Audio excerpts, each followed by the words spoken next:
one thing that I wanted to talk about is, and I know that there's already other people that have. I'm not the first person to think this or whatever, but I mean, security is already kind of like, it's not snake oil. The funny thing is, like, you gotta do security. I don't like believe that you like don't worry about it. But like, I remember I was working for an energy company. It was a wind farm company, and it was really cool. It was an awesome company, and but I remember my boss. He came to me, brought a newspaper clipping, which I guess is these days that's like an age thing. Like, oh wow, you're telling your age, but it was about this other energy company, and I don't know if it was another wind farm company. I think it might have been. I think it was maybe one in Florida or something like that, and they had been hacked. And I think they had done a little bit of damage, but mostly it was just like a, hey, you've been hacked, kind of thing. And I read the whole thing, and I was just like, oh, wow, they didn't even try. Like, the way that they got hacked was they didn't change any of the default passwords for their equipment. So it was like, okay, not that I can relax, but maybe I don't have to freak out, because golly, man, they're not even trying, And I guess it's kind of like the point of like the bear thing, if you bear's chasing you, you don't necessarily have to outrun the bear. You just got to outrun the next guy, But in security, I wouldn't say it's that. I'd say there's minimum. There's a minimum, and that minimum depends on who you are, what your business is. Are you a target or not? But a lot. I think there is still a lot of that where there's just minimums that aren't being met, and it just makes for easy targets. So, there's just certain things that you do have to do. I would say the minimum, like starting with consumer. Honestly, these days, I would say you want to go with a host web content filter or URL filter. If you're a family with kids, I would say you got to go with that. Host, firewall, host, antivirus. And I would go with a password manager. And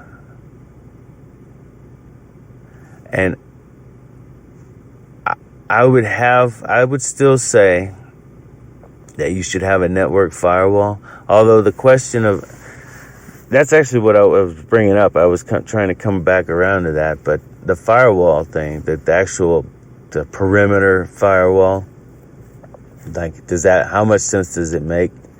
And I've been working on firewalls primarily, for most of my career, even though I never intended to do that. I wanted to do routing, switching, routing and switching, and not firewall, but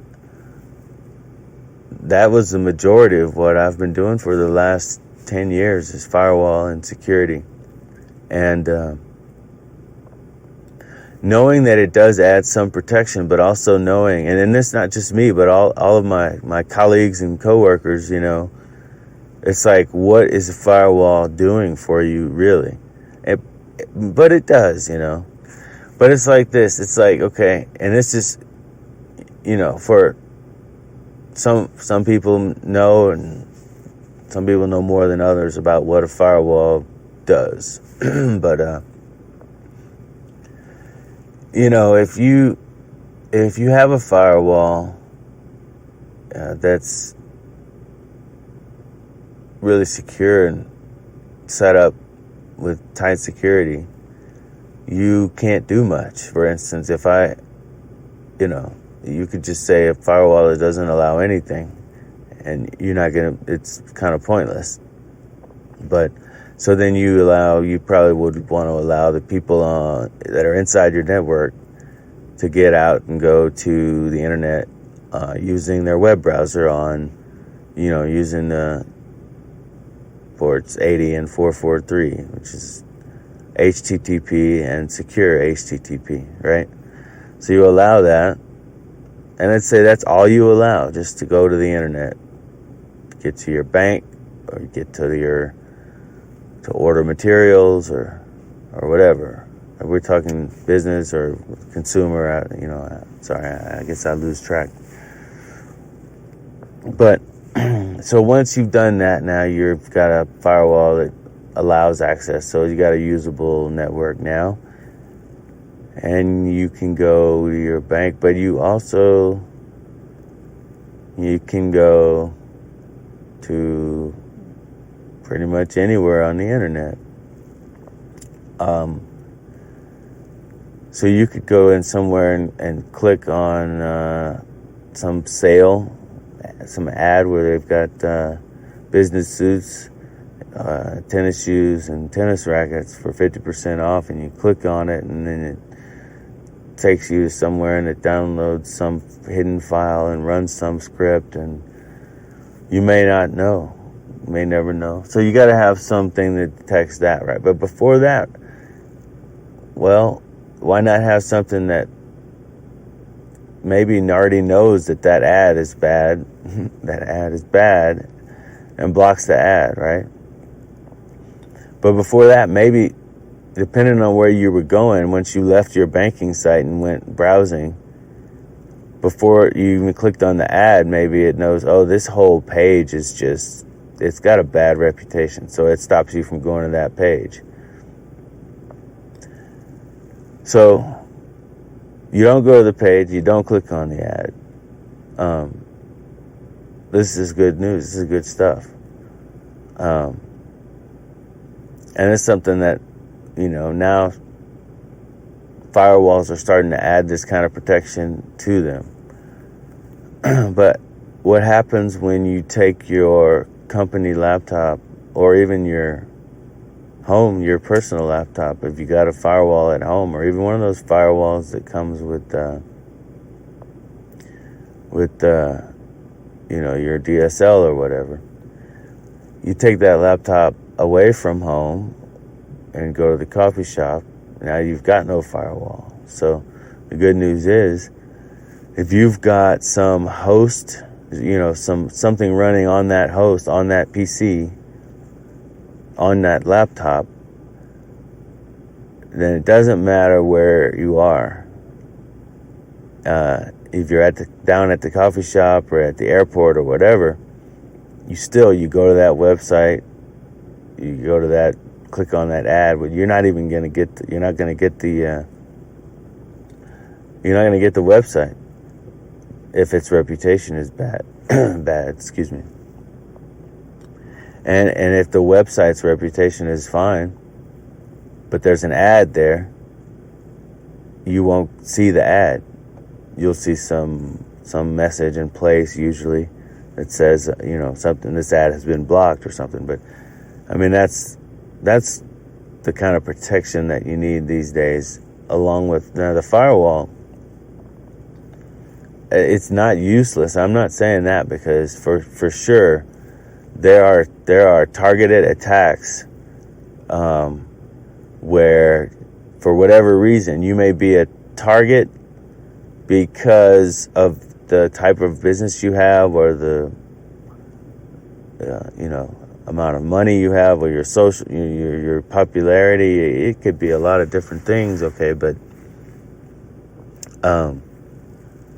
and you become a target where people are just scanning your IP address or your IP addresses to try to see what ports are open, how they can get you, how they can get in, what they can attack, right? So if you have a firewall at the perimeter, that helps with this sort of thing, okay? So yeah, so I mean, having a firewall definitely at the perimeter can, and the targeted attacks could be, they were scanning, and when they were scanning, they found that there was no firewall there, so they get to see all of your ports that are listening on your Windows devices, for instance, which would be a lot if they were able to scan directly your Windows devices. They would see a lot of ports open. So having a perimeter firewalls is a good idea. It's probably, for a business, it's a minimum. It's one of the minimum things you should do. For a home, you probably I would say you should have a firewall. It's a minimum. The only difference would be, I would say, in a home, you could get by. I would say you can get by with just the one that comes with usually your provider DSL modem or what have you, cable modem will have a firewall built in, and I would say that's okay. For a business or for any consumer, that if you feel like you, for whatever reason, might be targeted for some reason, or if you just have too much at risk, even as a consumer, you just have a lot of information, or whatever, you want to have a firewall that's going to give you more visibility, and by that I mean you want to have, and especially if you have a business, you need to know if you're being targeted. You need to know if, like, hey, these connections are being initiated from, this one place over and over and over and over and over, and they're trying all these different things. Okay, if you have I guess you call it a business class firewall, you need to know that. And the home consumer versions some of them do have some logs, but the business class ones will offer you more capabilities as far as logging and saving more of the logs, but more importantly, you'll be able to see and configure alerts and reports so that you don't have to have anyone necessarily looking 24/7 to figure out if there's an attack. There will be certain events that will be correlated, and then you will get an alert. You can get an email, or your IT administrator or your managed service provider or your managed security provider will get the alerts and then can take action on it, or you can take action on it, or even just keep an eye on it, because generally if it's something like that where the firewall is at the perimeter and someone's trying to get in on all these different ports, well, they're not going to get in on the ports that are blocked, but you will see what's going on, or some, your security, your managed security provider or your managed service provider will see what's going on, and then you can make decisions based on information, which is definitely better than being in the dark. But like I said, I mean, if you take the laptop away from the business, then the firewall is not going to do you any good. And also, even behind the firewall, once you start allowing, web traffic and email, then you've just added a lot of threats to the environment. And so you need something down on the PC or, on the laptop, something at the host level to protect against those threats that you're now allowing into the network.